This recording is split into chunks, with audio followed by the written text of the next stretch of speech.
tardes ya. Estamos casi en familia, con lo cual voy a intentar ser un poco lo más breve. Bueno, se ha abordado la educación desde varios, y la formación desde varios ámbitos.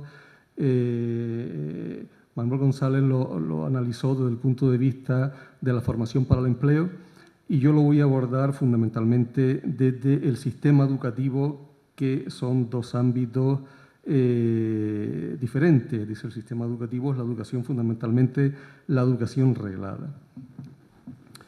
Y voy a empezar con un hecho que puede un poco reflejar el cambio que ha habido en la percepción de las relaciones entre el sistema educativo y la inserción laboral. En 1976, en pleno comienzo de la transición, salió la Ley de 8 de abril de Relaciones Laborales, un nuevo marco de relaciones laborales donde se pretendía armonizar, digamos, el ámbito del estudio con el de la formación. Y aparece por primera vez de forma innovadora el contrato de trabajo en prácticas para los posgraduados. Bueno, en la Universidad Politécnica de Madrid se montó una huelga protestando por este hecho, por lo que significaba de traición al espíritu académico de la universidad. Evidentemente, mucho ha llovido desde entonces. Este tipo de prácticas en empresas, de actividades de, digamos, alternancia entre el ámbito educativo y el ámbito laboral, hoy son perfectamente acogidas por los estudiantes. La educación en conjunto tiene finalidades muy amplias y muy diversas. Es difícil incluso de priorizar de todas estas diferentes ámbitos con los que tiene que abordar el sistema educativo. La relación con el mercado de trabajo es una de ellas, que debe ser reconocida en su justa medida. No necesariamente debe presidir los objetivos del sistema educativo, aunque tampoco puedo obviarlo. Y sobre todo debe estar presente en los niveles finalistas del mercado de trabajo. Digo, de finalistas del sistema educativo, los que tienen ya una relación más directa con el mercado de trabajo. Es difícil hablar de este planteamiento en primaria, en los primeros ciclos de secundaria, que la educación tiene unos objetivos más generales de integración social, de culturización, etc. Y ese es el tema que nos ocupa, que nos vayamos a centrar en ese objetivo nos pretende decir que es el objetivo principal de la educación y el que debe presidir el sistema educativo, pero es el segmento que hoy nos ocupa. Es difícil encontrar una relación tan compleja y diversa como la educación y el empleo. En ambos casos son los dos ámbitos en los que confluyen una mayor cantidad de variables sociales, económicas, culturales, antropológicas, etc. En ambos casos. Cuando se unen además las dos, pues el resultado es, digamos, una relación realmente compleja, multipoliédrica. Nosotros hemos seleccionado 8 puntos. No quiere decir que sean los únicos. Hemos seleccionado 8 puntos, digamos, para valorar. La primera es las prácticas externas. Empecé con esa casi anécdota y continúo como primer punto. El papel de las prácticas internas. Voy a intentar ser bastante operativo en los puntos que voy a analizar. Las prácticas externas, que se denominan muchas veces prácticas empresas, son prácticas externas en sentido amplio. Son en empresas, en despachos, en organizaciones, en instituciones públicas, privadas, ONG, etc. Aunque tienen un objetivo claro en la guía docente, porque son una asignatura, digamos, que van más allá de esa finalidad que contempla la guía docente de la asignatura. En los países de nuestro entorno es habitual, sobre todo en los países tipo anglosajón, los países europeos, que los jóvenes en edad laboral, los jóvenes, pues tengan algún tipo de vínculo con el mercado laboral. Lo habitual es que, lo más frecuente es que los jóvenes universitarios, por ejemplo, los que están en ciclos formativos, pues trabajen por la tarde, trabajen los fines de semana o trabajen en vacaciones, pero tengan un vínculo con el mercado laboral, cosa que en general no ocurre en nuestro país. Hay un elemento cultural de sobreprotección, de falta de esa tradición, que hace que haya un corte radical entre el momento en que las personas terminan su formación, su periodo formativo, su periodo educativo y el periodo en el que se integra en el mercado laboral. Ese primer contacto, que es muy complejo, muy complicado, pues hasta cierto punto esos objetivos que en otros sitios en cierta forma quedan cubiertos por esa forma, digamos, de integración laboral de baja intensidad previas a terminar la titulación,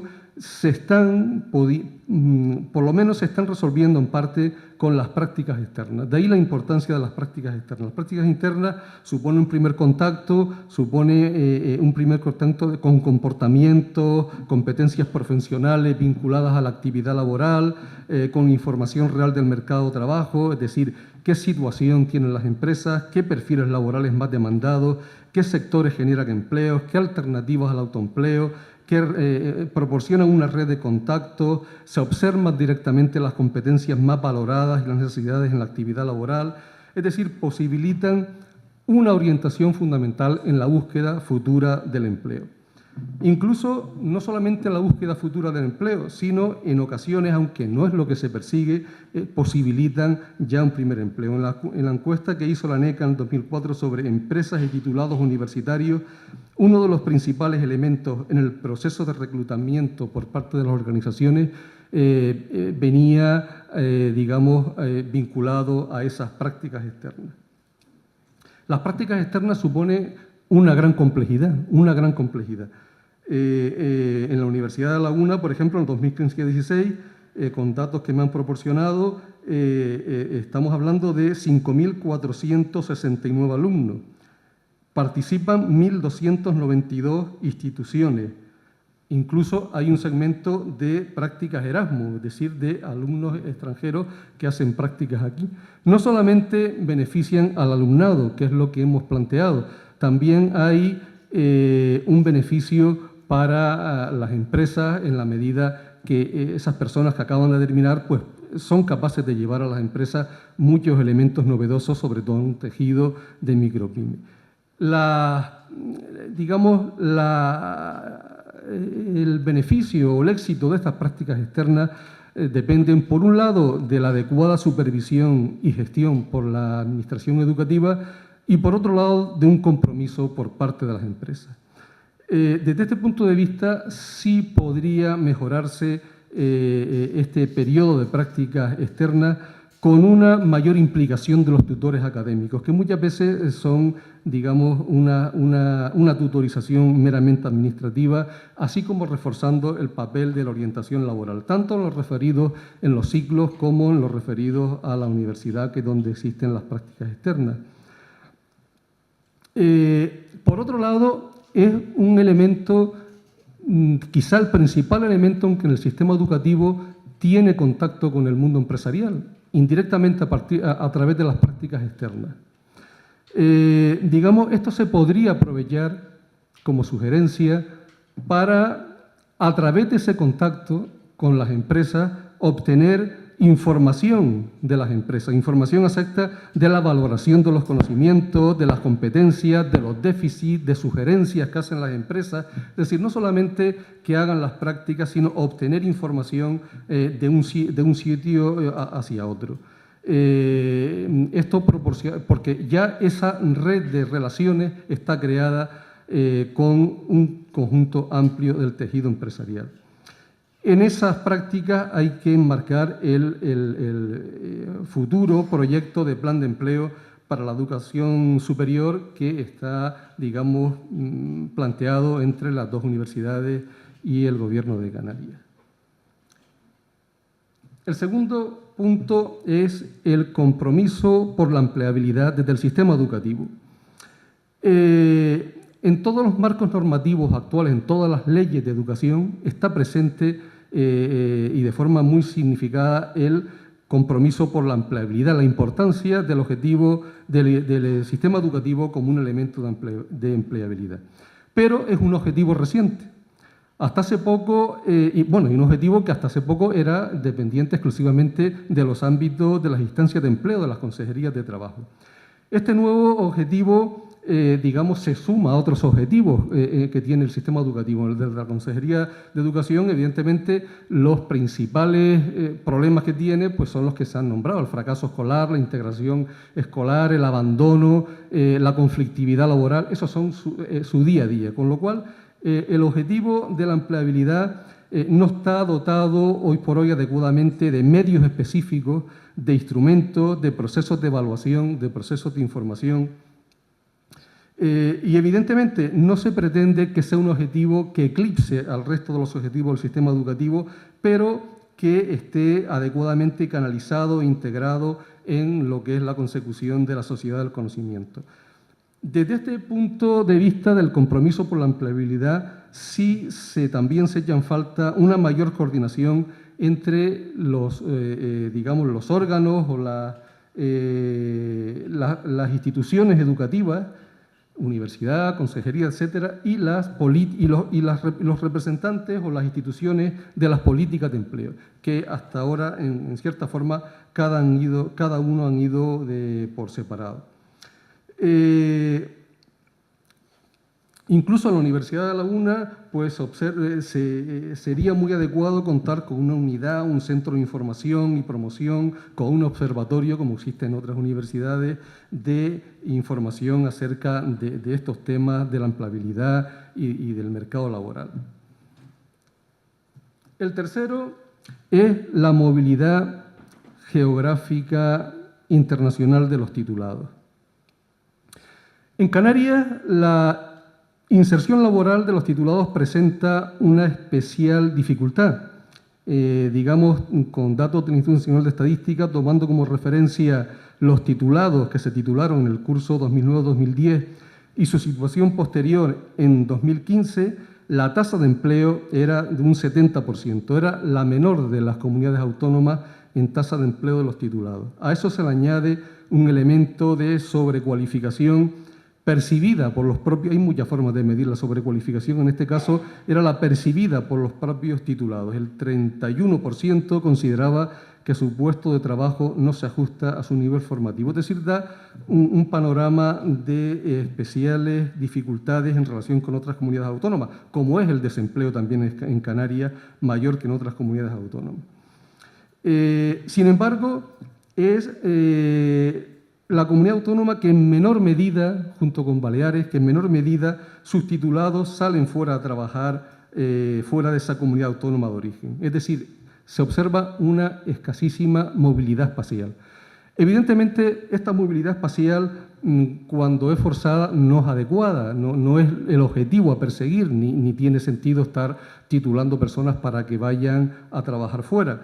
Pero también es cierto que propio de la globalización y de la internacionalización, no solamente de las mercancías y de los mercados financieros, sino también del mercado laboral, hay una creciente movilidad de personas que se mueven por el mundo en empleo.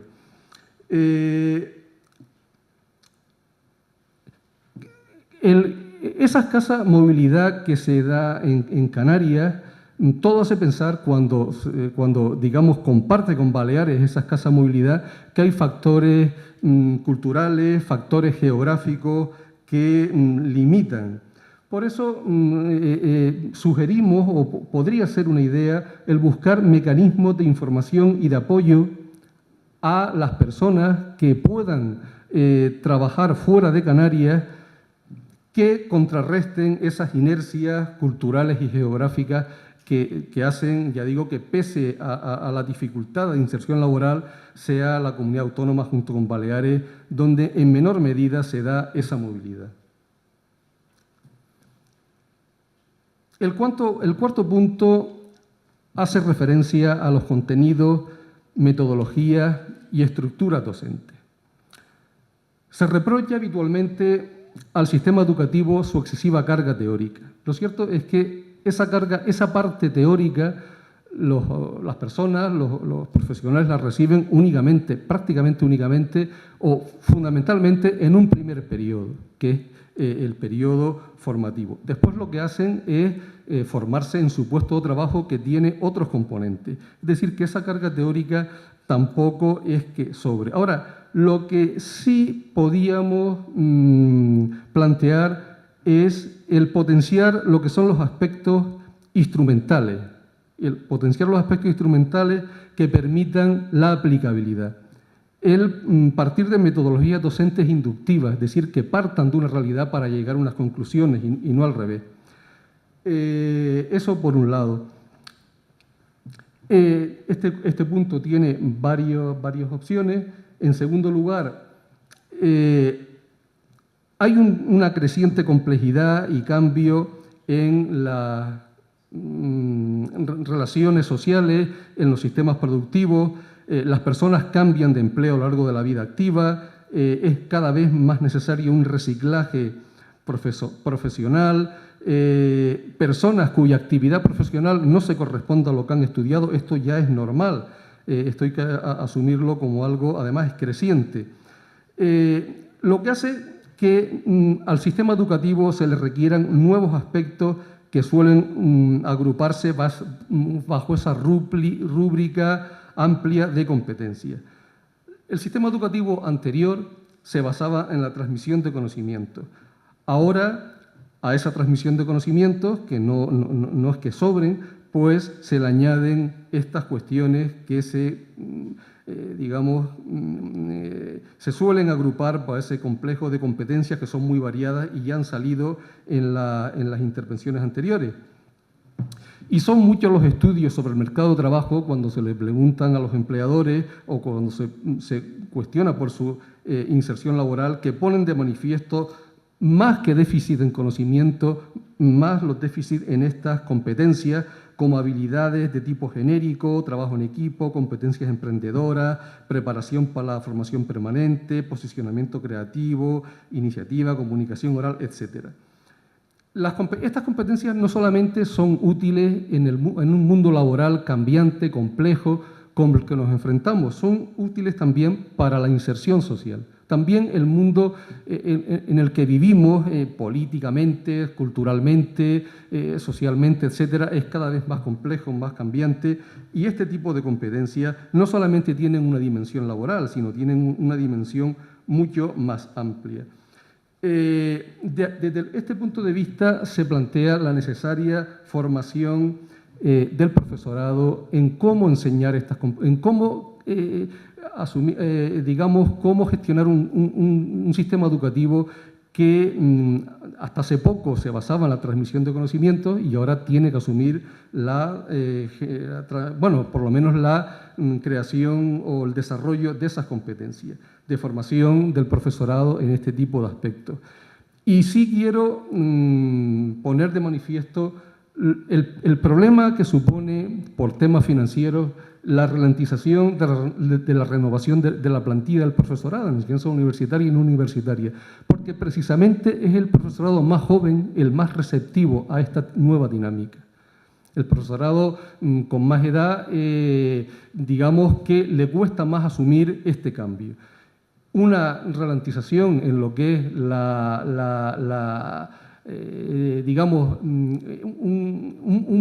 un mayor nivel de profesorado con más edad supone una dificultad en el cambio de estas metodologías docentes. Y el tercer punto de este ámbito de contenidos, metodologías y estructuras docentes es el que se deriva también de un proceso permanente de cambio en las estructuras productivas, en la organización del trabajo, entre otras cosas impulsado por los procesos de globalización, que llevan a un aprendizaje permanente y a un continuo reciclaje profesional. Es decir, hasta una generación anterior, las personas estudiaban en un primer momento y su vida laboral se basaba en los conocimientos de ese primer momento. Muy poco cambiaban o necesitaban cambiar sus conocimientos iniciales porque le daba prácticamente hasta que se jubilasen con algún pequeño retoque. Actualmente es todo lo contrario, y no solamente en grandes cualificaciones, sino desde un albañil hasta un obrero en cualquier ámbito, un cocinero, es decir, salen nuevas técnicas, una introducción permanente de nuevas tecnologías en todos los ámbitos que, digamos, llevan necesariamente al aprendizaje a lo largo de toda la vida, al reciclaje profesional. Esta creciente necesidad se ve parcialmente cubierta por una multitud de fuentes. Ya la educación no se concentra en unas instituciones, hay cursos online abiertos, digamos, hay instituciones empresariales que dan este tipo de reciclaje a lo largo de toda la vida, y también los centros, el sistema educativo tendría que aprovechar sus instalaciones, su profesorado, etcétera, para cubrir esta creciente necesidad. Ya no se trata solamente de dar formación en un primer momento, sino cubrir esta necesidad de formación a lo largo de la vida, que conlleva cambios sustanciales en los contenidos, en las metodologías, en la estructura docente. Es decir, es un aprendizaje totalmente diferente. No se puede acometer con el chip mismo digamos, de la enseñanza que actualmente ocupa el sistema educativo. Y además conlleva la participación de profesionales ajenos al propio sistema educativo, es decir, no solo de profesores. Es una estructura docente, un ámbito educativo que en escasa medida se adapta a lo que cubre actualmente el sistema educativo y tendrá que entrar de alguna forma a dar respuesta a esta necesidad creciente. En quinto lugar, la relación entre empresas, organizaciones y sistema educativo.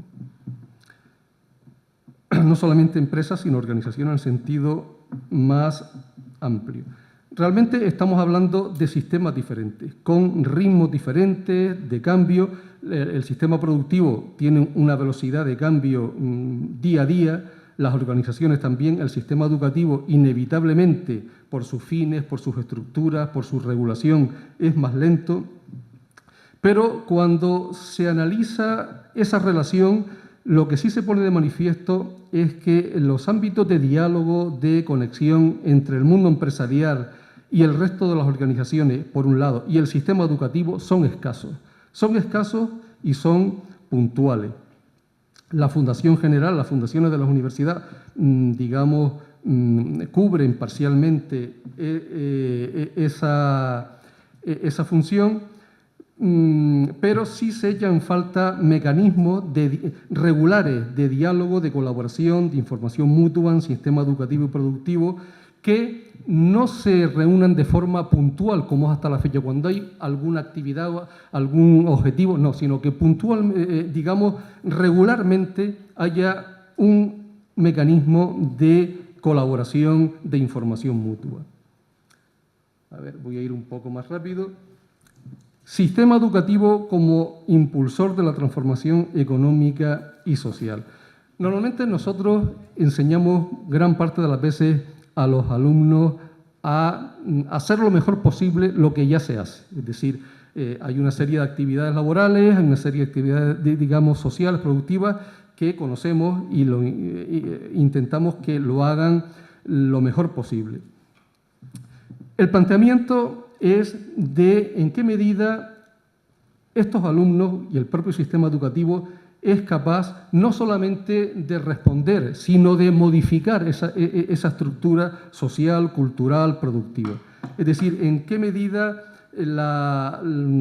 podemos o debemos inculcar a los alumnos no el hacer lo mejor lo que otros hacen, sino que otros no hacen para poder hacerlo yo. Es decir, el crear nichos de mercado, en transformar el sistema social y productivo, no solamente en acoplarse al que ya, porque esto es lo que realmente es innovar, esto es lo que genera el sistema educativo como motor de cambio, no como motor de acoplamiento. Esto implica una enseñanza menos reproductiva, más innovadora, más creativa.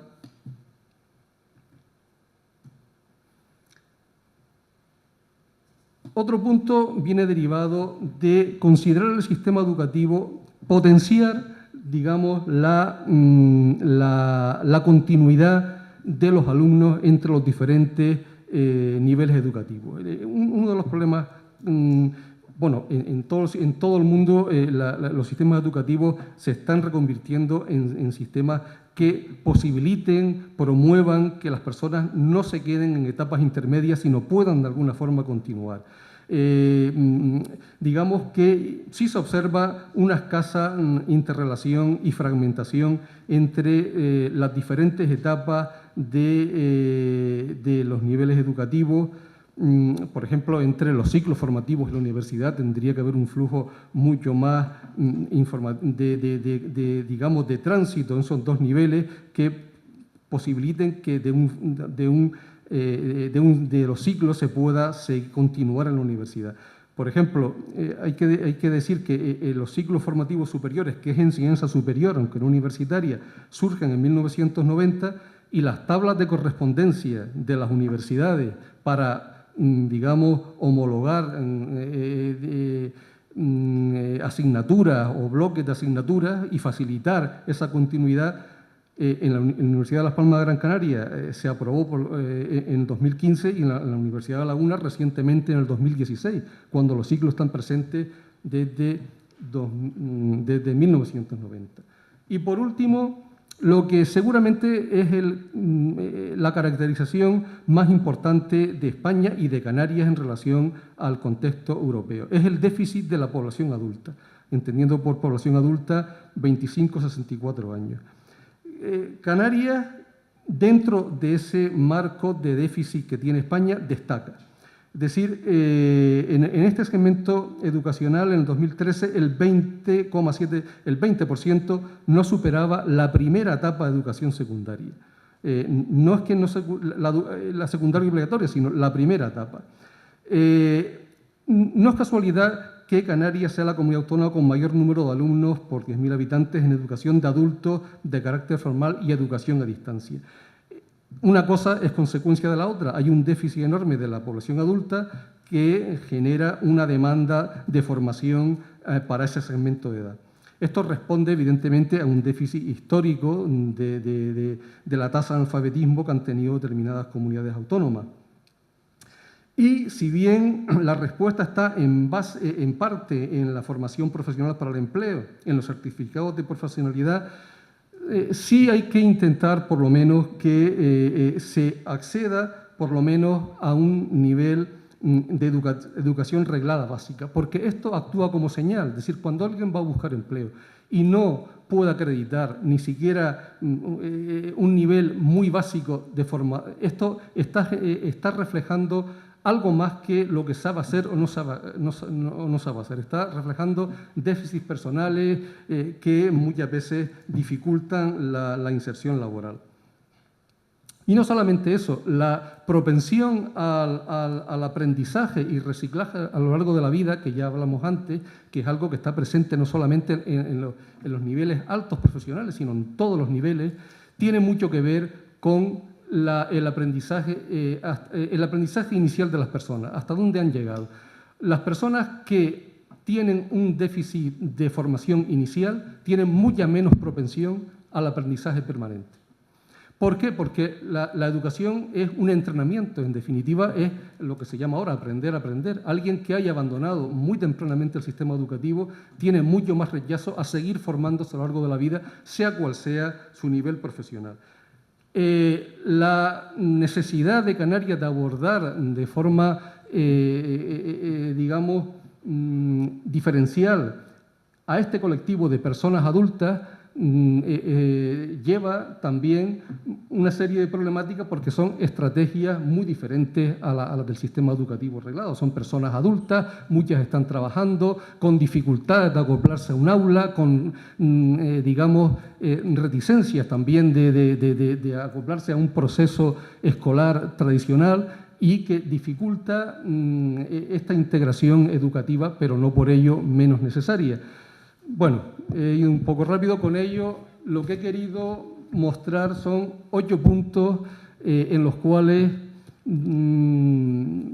se puede trabajar del sistema educativo, entendiendo que la integración laboral no solamente corresponde al sistema educativo, hay otros ámbitos como el sistema productivo, etcétera, que también tienen mucho que decir, pero yo me he centrado fundamentalmente en 8 ámbitos en el que el sistema educativo podría mejorar o por lo menos es un elemento importante en cuanto a los elementos que podrían mejorar y facilitar la inserción laboral de los egresados en Canarias.